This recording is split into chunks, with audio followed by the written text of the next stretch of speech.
Good afternoon. It's Monday, the 3rd of December 2018, just after 1 o'clock. Welcome to UK Column News. I'm your host, Mike Robinson. Joining me in the studio once again, Patrick Henningsen from 21st Century Wire. Welcome to the programme, Patrick. Great to be with you, Mike. Well, we're going to get straight on because obviously in the last few days, the G20 has been taking place. Here is the family photograph. And as you can see there, Patrick, everybody is waving just about, except for Theresa May and Macron. So maybe they were just sad about something. I think Macron will be coming on to the riots in Paris shortly, and of course Theresa not so happy because of Brexit. But I guess neither of them was terribly interested in the G20. In fact, we'll see a little bit of that as we go here. So the G20 leaders gathering in Buenos Aires just before the weekend, and of course the big issues were the US-China trade war, Russian aggression in Ukraine, and of course the killing of Mr. Khashoggi. Well, look, this conference was set up after the financial crisis in 2007, 2008. And we've got, Mr. Xi is there and Theresa May is there, lots of people there. They're all looking very happy. She got changed for this photograph and she seemed to prefer this costume for the event itself. But anyway, she was meeting lots of people. But the question is, what was Donald Trump up to? And well, he met with President Xi for a dinner. And they both described it as a highly successful meeting. The White House statement said this was an amazing and productive meeting with unlimited possibilities for both the United States and China. It's my great honor to be working with President Xi. So that's what the statement said that Trump had said.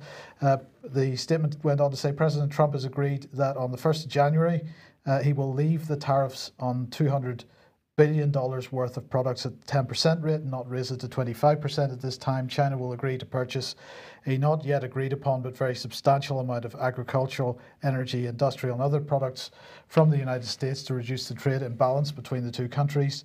China has agreed to start purchasing agricultural products from American farmers immediately, and they've agreed to immediately begin negotiations on structural changes with respect to forced technology transfer, intellectual property protection, non-tariff barriers, cyber intrusions, and cyber theft, services, and agriculture. So it's certainly, Patrick, being presented as a very productive, positive meeting. That's really important. If you look at the trade between the United States and China, there's obviously the U.S. has a huge trade deficit with China, but Mike, this isn't necessarily because the U.S. doesn't have things to sell to China. There's a number of items that are on the sort of dual use list. You mentioned a few of those key areas, Mike: technology transfer, intellectual property concerns. Because there is so many restrictions, Mike, between the U.S. and China, that's one of the reasons why the U.S. has such a massive trade deficit with China. It's not for a lack of exportable product. So it's really up to the U.S. how they classify some of these items in terms of trade.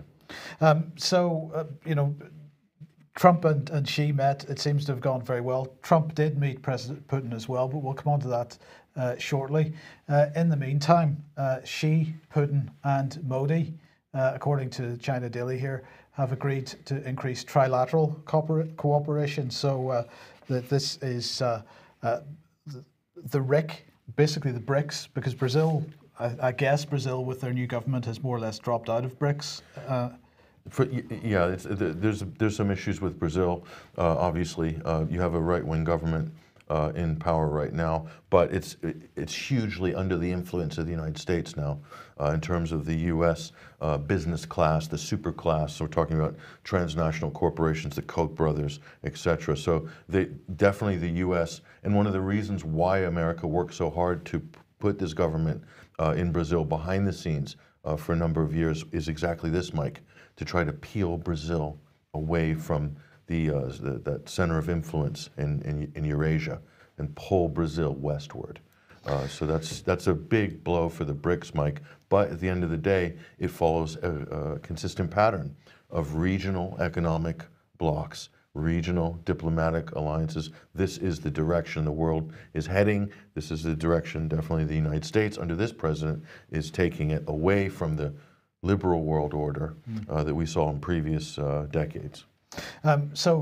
Just to say what Putin said here, I'd like to note that Russia, India, and China are linked by old, century-long friendly relations, which we are building based on the principles of good neighbourly relations, equality of rights, and mutual confidence.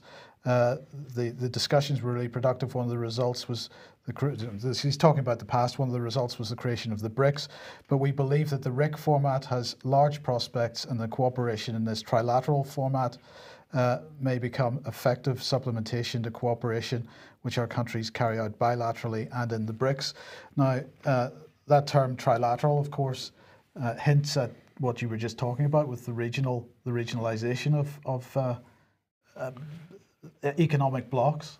Sure, but it's also a slight to Henry Kissinger and the late Zbigniew Brzezinski, Mike, because obviously the Trilateral Commission was part of their life's work, if you will, and one of the reasons for this, Mike, was to manage a balance of power for the United States, especially in the Pacific Rim area, and so Russia, India, China have taken a feather out of the United States previous establishment's cap to form their own trilateral bloc.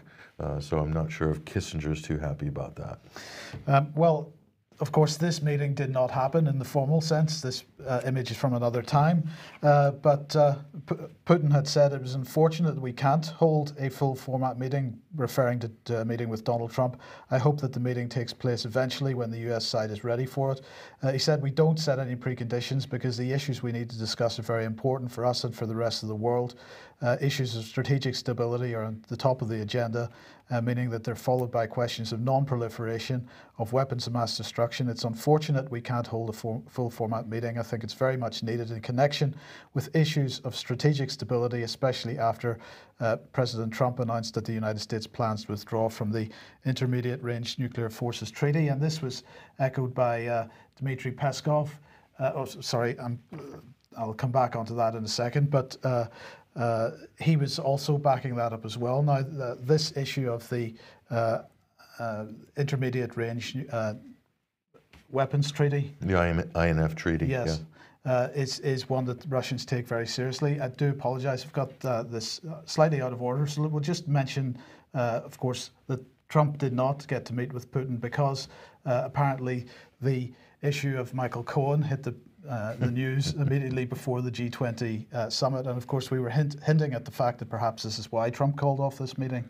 I don't know if you had any thoughts about that. No, I think the main reason Trump called off the meeting, Mike, was pressure that was put to bear on him by the media, by the political establishment in the United States about the Kursk crisis last week. So the fact that that Russia still has the Ukrainian military vessels impounded and people have been incarcerated for longer than the United States was deemed acceptable, as it were.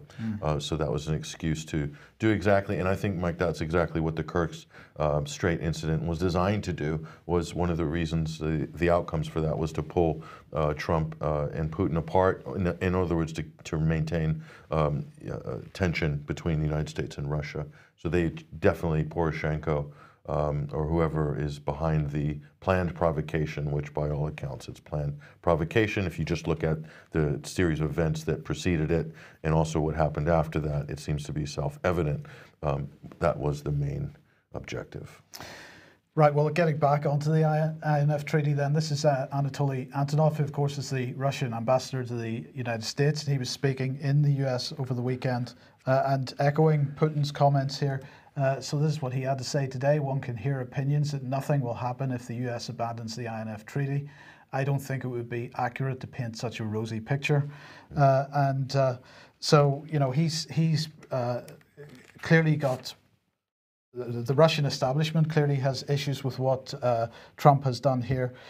He went on to say, I don't think it would be accurate to paint such a rosy picture. Denunciation of treaties or conventions has never led to the strengthening of international security, be it the ABM Treaty or others. As for the response to the US withdrawal from the ABM Treaty on March the 1st, 2018, Mr. Putin announced a new weapons system which Russia has been forced to develop in order to maintain strategic balance. We warned our American colleagues about this back in 2004. And the problem here is, Patrick, isn't it, that of course somebody takes some action, the other party takes action in response to that, and then somebody starts blaming the other party for being aggressive in their approach. Russia can't really win here as far as the Western media and politicians are concerned. Well, this dialectic that's being created here, driven mainly by the United States' desire to break various international agreements, Mike. It's not designed for a winner, Mike.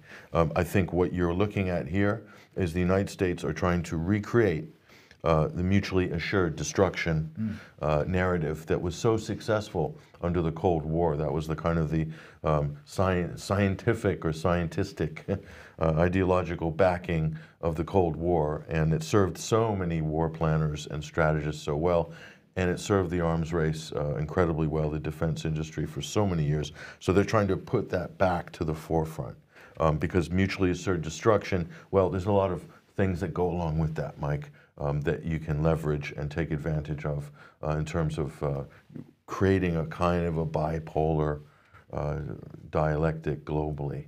So that's what I think is part of this, Mike. It's a return of MAD. A return of MAD, which of course enables you to politically get away with spending more money on military-industrial matters. And that seems exactly what the Trump administration has been doing. It's on its face, Mike. The evidence is pretty obvious. Look at the budget now in real terms, over $1 trillion a year. So a huge budget increase in terms of the defense in the United States. You'll see more, by the way, next year. And how sustainable is that? It's very sustainable, Mike, because we have a thing in the United States called the Federal Reserve Bank, which is neither federal nor does it have any reserves in it, but it's a fantastic printing press. One of the greatest printing presses of all time, in fact. So yes, we can go up to 1.5 trillion, 2 trillion if need be, it doesn't matter, but most of that is pork wastage, Mike. Just look at the F-35 project and you'll know it does cost $5,000 for a hammer and $2,000 for a nail in the United States military-industrial complex. Yes, okay. Well, look, we mentioned Paris, so let's move on to Paris. What has been going on over the weekend? Well, as you can see here, if you haven't been following the news, I'm sure everybody has, but the revenge of the high-vis jackets are underway in Paris. They're protesting on fuel tax and duties and other rise in prices, and the standard of living is dropping for a lot of people in France. That's what they're up in arms about. And of course, Emmanuel Macron is now weighing, Mike, here about instituting a state of emergency. This isn't unusual in France, Mike. They've done this with some of these so-called terrorist attacks in France over the years. They've instituted the state of emergency. So I think it's hugely interesting what's going on in France, Mike. Some of these scenes look slightly Maidanish, but I would say it's Maidan light in the fact that everyone's wearing a high-vis jacket. So in terms of health and safety, Mike, it's absolutely a kosher protest. From a health and safety point of view, everyone's got a high-vis jacket on, which I think is great. But this is the tale of two protests? This is the tale of two protests, and this is an interesting narrative, Mike. So here we are in Paris with the yellow jackets, they call them, and they are really raising hell right now in France and doing a pretty good job of it.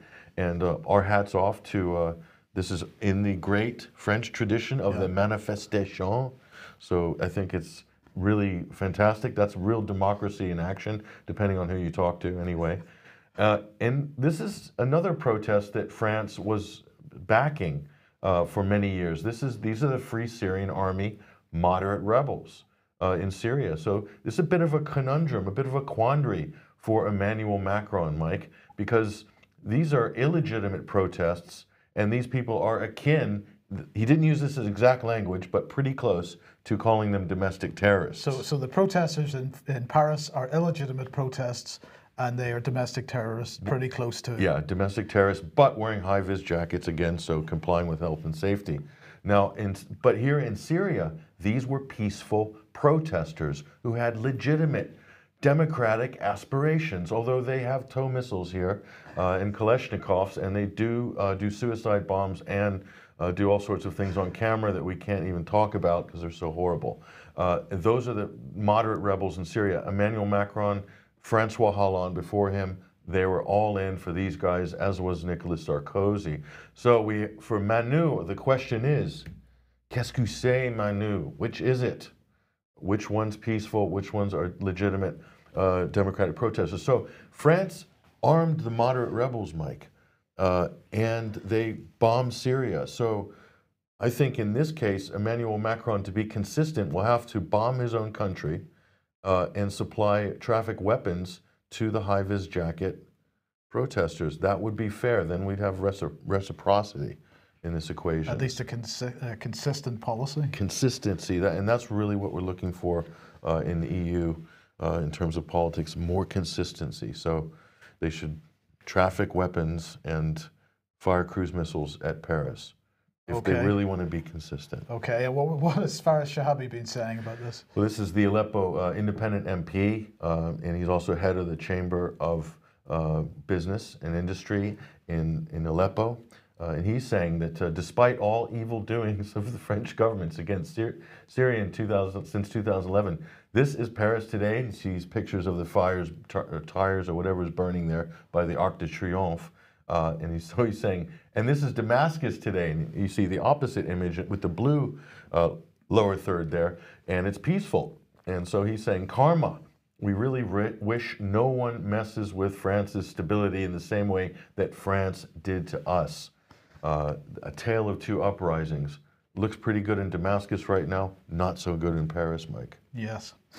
Okay, now, yesterday, of course, was AV 9.1, and Ian Crane pushed this tweet out today. Packed house at AV 9.1, listening to Patrick Henningsen of 21st Century Wire, sharing his research and insight into the role of the UK establishment in global manipulation.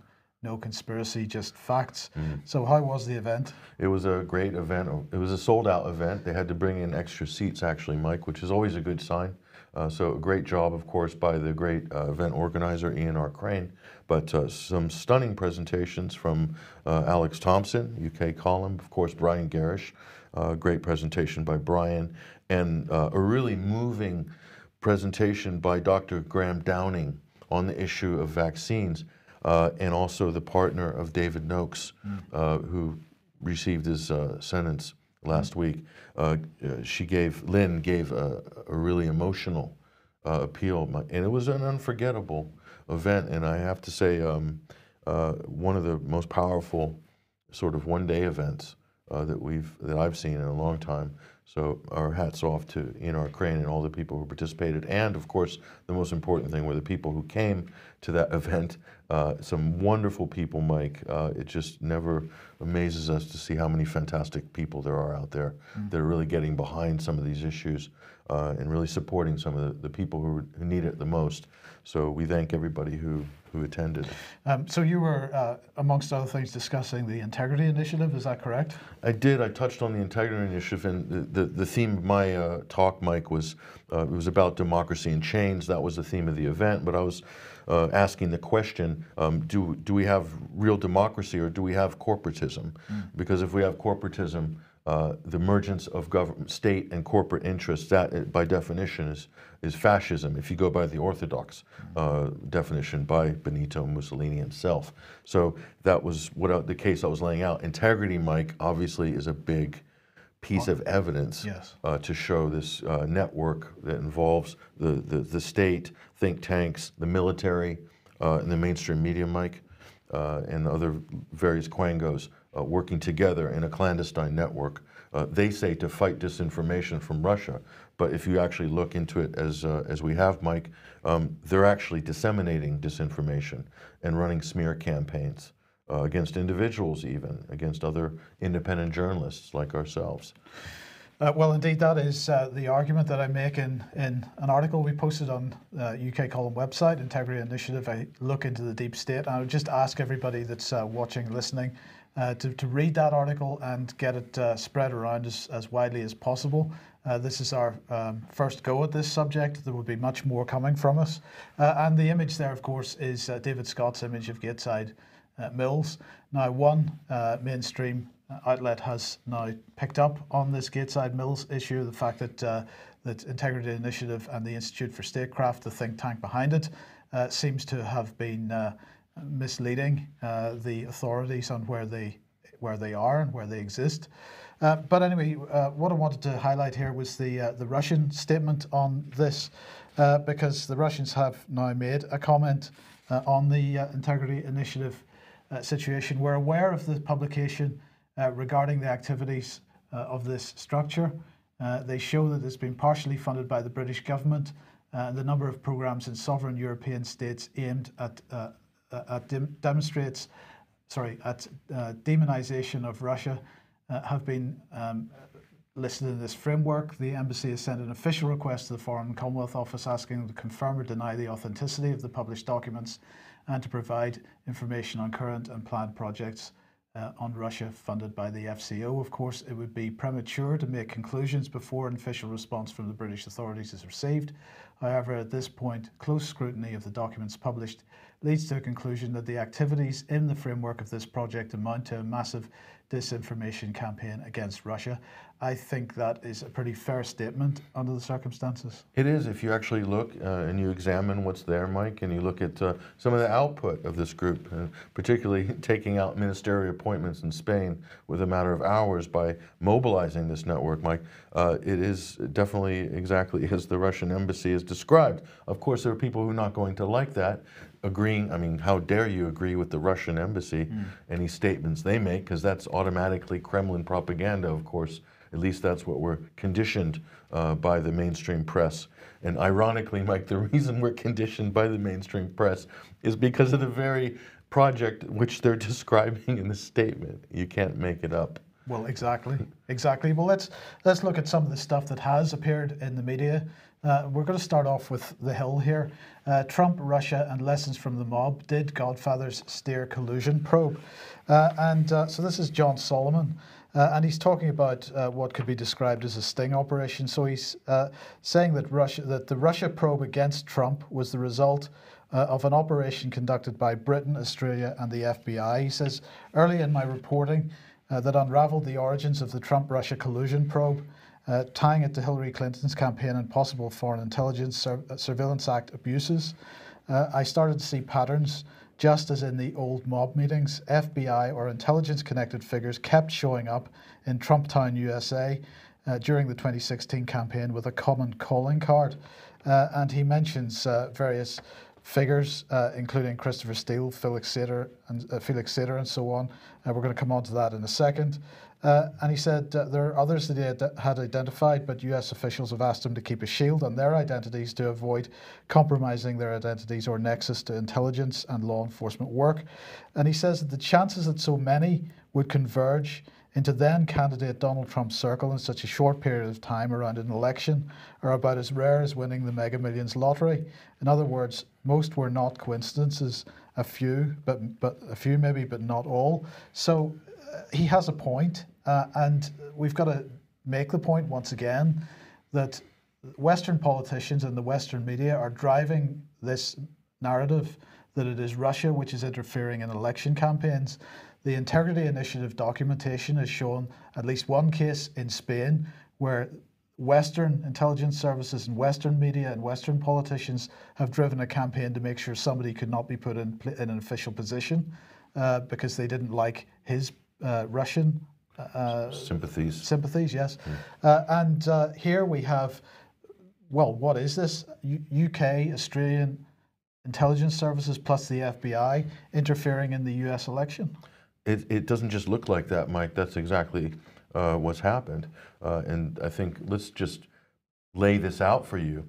Let's look at all the Queen's men here. We've got, of course, Christopher Steele, the former, I use that in single quotes, MI6 agent, and of course, one of the authors of the fake Trump dossier. And of course, if you're, depending on what side of this issue you're on, Mike, how dare he say it's fake? Well, it is fake. There's a number of pieces of misinformation in this dossier. It's already been roundly discredited. Christopher Steele is one of the main people behind it. Who is he really working for, and on behalf of who? This is a good question, but he was paid, Mike, a lot of money. Yes. So the fact that he was paid a lot of money to tart up a fake dossier really speaks volumes on its own. And of course, we have Stefan Halper. He has been a deep state operative for decades, Mike. This goes right back to the Reagan administration. So this is he's now a British academic, but with very close ties to the CIA, the FBI, and formerly with MI6. Is Stefan Halper a double agent? Quite likely, Mike, that he is. But he was also sent in to do some dirty work during the Reagan years as a younger upstart operative. And very interesting bit of business that he was dealing with during the 80s, right in the center of the Iran-Contra affair, and also the Reagan administration. A lot of interesting stuff going on there. We'll talk more about that in the future, perhaps. And here's Alexander Downer. Mike, this is the really interesting character here, Australian diplomat, effectively a leading Australian intelligence figure for many years, although he will deny that he is really a spook, and he'll say that, well, I'm just a diplomat. Well, the history, and if you do some cursory research on Alexander Downer, or Lexi, as he's known in Australia, you'll find he's very well connected, and he's been connected to a lot of very controversial things over the years. And we'll tell you exactly how he fits into this. Joseph Mifsud, is he MI6? Is he a CIA asset? It's difficult to know, but he's the gray man who is in the background, who has brought this story to the fore. We'll explain how in a minute. And of course, you have Richard Dearlove here, former head of MI6, and now one of the directors, I believe, of Orbis. He was a founder of Orbis Intelligence yeah, Limited. Yeah. Right. So who else works for Orbis, by the way? That's a familiar name, Mike. I think it was the first person on your list there, Christopher Steele. Pablo Miller, perhaps? Pablo Miller, yes, which of course links us to Skripal. Sergei Skripal. Was Skripal working for Orbis, I wonder? Is possible. And was he working on the fake Trump dossier? Well, we'll never know until we get a chance to speak to Sergei Skripal. Where is he, by the way? No one has seen him for quite a long time, and nor his daughter either. I'd be very worried if I was their family. So these are all the Queen's men, Mike. There they are, set up right there, and their whole job there is really, I'll prove to you, is to nail the man on the bottom, which is Donald J. Trump. But there's another actor that's come in here, Felix Sater. Who is Felix Sater? Well, he's come in the frame just this week with regards to Michael Cohen, Trump's disgraced attorney, who apparently had to lie to get a plea bargain. So that's what happened. And this idea that Trump was working on a real estate project in Russia before 2016 or during 2016, and somehow that amounts to collusion. Well, who is Felix Sater? An FBI informant, a CIA informant. He was imprisoned for doing some very violent stuff and also running a $40 million fraud scheme involving, I believe, Russian oligarchs. And he was then had to turn and become an FBI informant at that point. He was also a business associate, tertiary with Trump on property deals from, I believe, the mid-2000s. So he looks like a career FBI guy. So they're all aiming at POTUS, okay? But what's this really about? It's about this man. Who is this man? This is the key man. George Papadopoulos, former Trump advisor. Why is he the key man? He is just about to do his sentence. He had to plead guilty to a process crime under the Mueller investigation, and nothing to do with collusion. They're claiming he lied to the Mueller investigation. All of these convictions, or so-called convictions by the Mueller investigation, Mike, are people who have supposedly lied to the Mueller investigation. So without the Mueller investigation, there would be no crime, because they haven't got anything near Russian collusion. They framed George Papadopoulos, and the framing of him by Alexei Downer and all of these operatives initiated the FISA warrants, which started the FBI campaign surveillance under President Obama during the elections. It was by framing Papadopoulos, getting the FBI to believe that he knew something about Hillary's emails, that initiated these FISA warrants and caused a chain of events of illegal activity. This is what they do not want to become uncovered, Mike. And if those FISA warrants are declassified, then I think all bets are off, and I think this thing is going to blow up and go nuclear in terms of a scandal, Mike. So, well, let's look at what could potentially be the work of the Integrity Initiative here. This is a fantastic article in the Mail Online, but actually this was the front page of the Daily Mail yesterday. And the headline is Russian TV spies are caught at top secret UK Army base. How fake news team tried to infiltrate British psychological warfare unit. So a Russian TV crew was caught spying, Patrick? Was that what they were doing? Or were they making a report to camera? No, the Mail takes it a step further, Mike. They've infiltrated the British military establishment by standing outside the fence and filming. That constitutes infiltration of British military by Russian spies. So they've made two leaps of logic here. One is that Russian media are all automatically spies. Well, we know this from the Times and other what might be Integrity Initiatives planted stories, that half of the expats and Russians in the UK are spies. So they've done that jump. And then the next jump, of course, is the irony, Mike, is that Russia Channel 1 here is covering Brigade 77, which is the information warfare unit in the British military, which might be involved in some of these Integrity Initiative. But it is. It is. Okay. So I find that quite ironic. And now there's UK media spinning this. Is this an integrity story we're looking at with the Mail? Well, that is my feeling, and particularly if you look at the comments, because I have to admit, as I read this story, it seemed so ridiculous to me, Patrick, that I figured, well, the people in the comments must appreciate how ridiculous it is. But actually, if you look at the comments, what have we got here? We've got comment after comment. After Skripal, you shouldn't have let them in the country.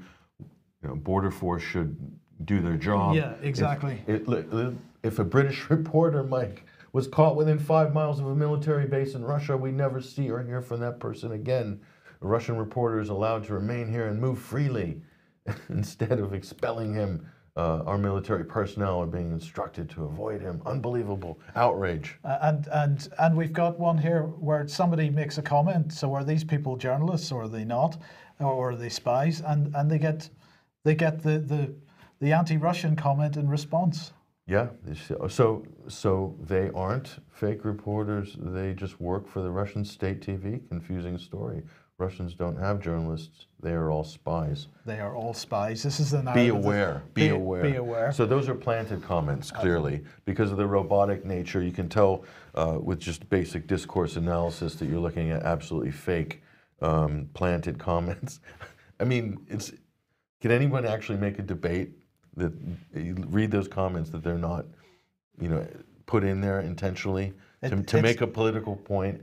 The style in which they're written, Mike, you'd have to be an absolute, you'd be very naive or you're putting a deceptive argument forward to say that those are all legitimate comments. So before the Integrity Initiative hack and the release of the documents, it may have been difficult to look at that article, and we might have thought that perhaps this was a placed article, but the evidence of the Integrity Initiative and what that represents certainly leads one to believe that this is much more likely to be a placed article, and that therefore they have got people making comments to make sure that the comments support the article, because this does not look like the typical Daily Mail comment, in my opinion. If you look at the way that the comments have been going for the mainstream media, and the Daily Mail is included in that, over the last year or two, people are becoming significantly skeptical of this type of stuff, and suddenly we've got comments like that appearing. So how this would work, Mike, according to the Integrity Initiative, is an alert would go out, probably from the Atlantic Council or the DFR labs, their sort of propaganda adjunct, and who does the data trolling, I guess, for the Atlantic Council. And that would go out to the UK cluster, Mike. And the UK cluster then, which is comprised of journalists and other bureaucrats, think tank agents of influence who have little troll groups or whatever. That alert goes out, and they maybe see this story on Russia 1, Mike, and then all of a sudden it triggers, and then one of the journalists will pick it up, write a story about it, and then they'll hit Twitter and hit the comments to try to influence public opinion, and then maybe turn it back against Russia and smear the journalists and smear anybody involved. This is all right in their documents, Mike. We're not speculating at all here. Absolutely. This is exactly, this would be a job for their team of elves, they call them, like Santa and his little elves. The elves team, one of the elves teams would be activated to deal with this. So whenever you see a fake Russian story in the press, and I just gave a little small sample of 20 of them last night. A small sample of 20 fake Russian stories from the Times, the Telegraph, the Guardian had so many. You could do a whole 8-hour presentation just on Guardian fake news. CNN, of course, the New York Times, the Washington Post, the usual. So you put that together with the Integrity Initiative, Mike, and my point was, what are we looking at here? We're looking at a disinformation influence campaign by this collective that's working in a clandestine fashion, is getting state funding from the UK, from the United States, from other funding sources, I would imagine. It said private funding sources.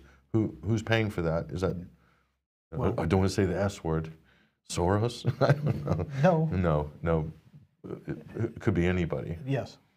So. Okay, well look, let's move on to this one. Another Mail Online article. GCHQ spies chiefs admit they keep some cyber attacks secret to help them learn how hackers operate. So what they're basically saying is, well, we know that that there are 0-day attacks that are possible on certain systems, and sometimes when we discover these things, we tell the Microsoft or Apple or whoever it might be that these backdoors or these doorways are available into the systems, but sometimes we don't bother because actually we want to keep those open, allegedly, so that we can learn how hackers operate.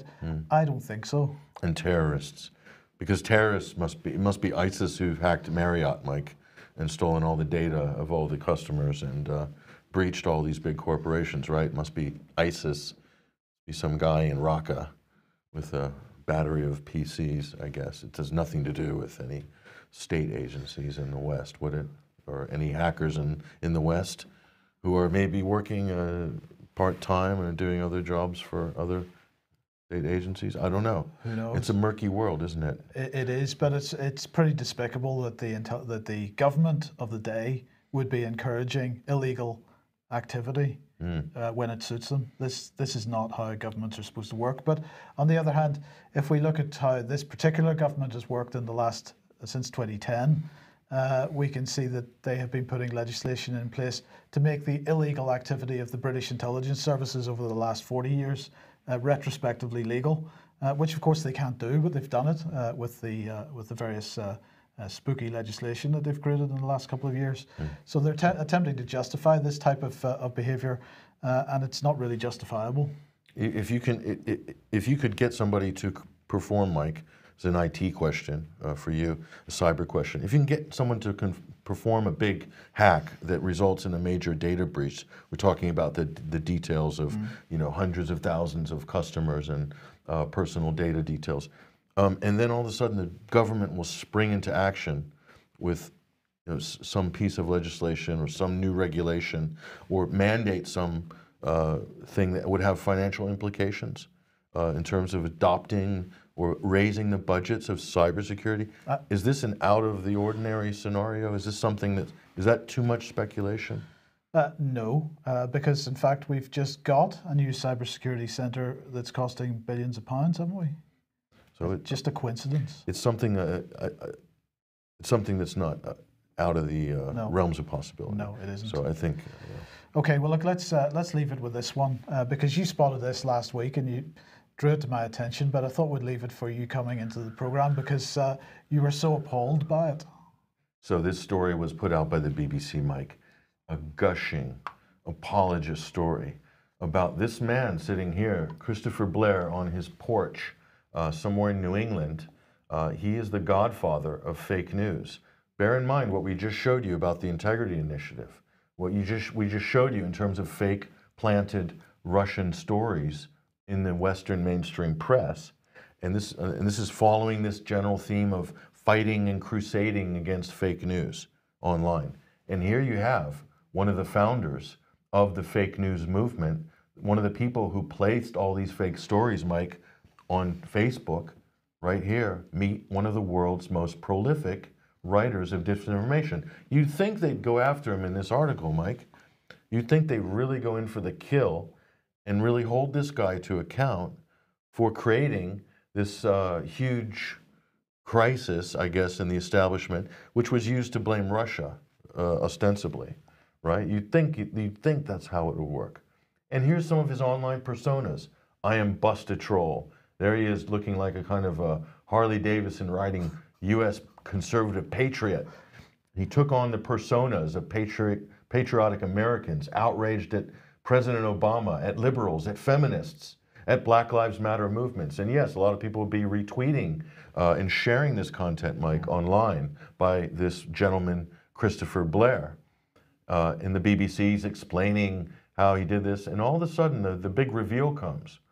But the frenetic political climate in America meant fake news writers like Blair were more successful than ever before. He hired other writers to churn out more fake stories. The money kept flowing in. Yes. He was making a fortune doing this, okay? And it turns out, Mike, Blair was a committed liberal Democrat, self-described liberal Democrat, votes Democrat. And he's posing as a conservative. His aim was to trick conservative Americans into sharing false news, thus creating the crisis in the hopes of showing what he calls their stupidity. The level of manipulation here, Mike, is breathtaking. And here he is with his little pug dog, French bulldog. This Christopher Blair. The mission with the trolling, first and foremost, is that we wanted to pull people into the comments and weeding out and reporting the most extreme users among his so-called fans. Hundreds of profiles we've had taken down, he said.